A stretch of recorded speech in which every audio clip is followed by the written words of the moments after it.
நற்செய்தி வாசகம். தூய மார்க் எழுதிய நற்செய்தியின் வாசகம் 7ஆம் அதிகாரம் 14 முதல் 23 வரை உள்ள இறைவார்த்தைகள். அக்காலத்தில் இயேசு மக்கள் கூட்டத்தை மீண்டும் தம்மிடம் வரவழைத்து அவர்களை நோக்கி, நான் சொல்வதை அனைவரும் கேட்டு புரிந்து கொள்ளுங்கள்.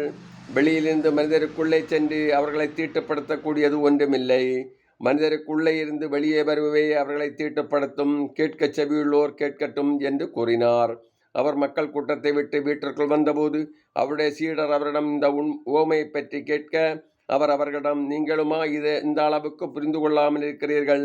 வெளியே இருந்து மனிதருக்குள்ளே செல்லும் எதுவும் அவர்களை தீட்டுப்படுத்த முடியாது என உங்களுக்கு தெரியாதா?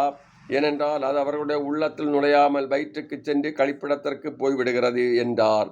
இவ்வாறு அவர் எல்லா உணவுப் பொருட்களும் தூயதென குறிப்பிட்டார். மேலும் மனிதருக்குள்ளிலிருந்தே வருவதே அவர்களை தீட்டுப்படுத்தும். ஏனெனில் மனித உள்ளத்திலிருந்தே பரத்தமை, களவு, கொலை, விபச்சாரம், பேராசை, தீச்செயல், வஞ்சகம், காமவரி, பொறாமை, பழிப்புரை, செருக்கு, மதிகேடு ஆகியவற்றை செய்ய துண்ணும் தீய எண்ணங்கள் வெளிவருகின்றன.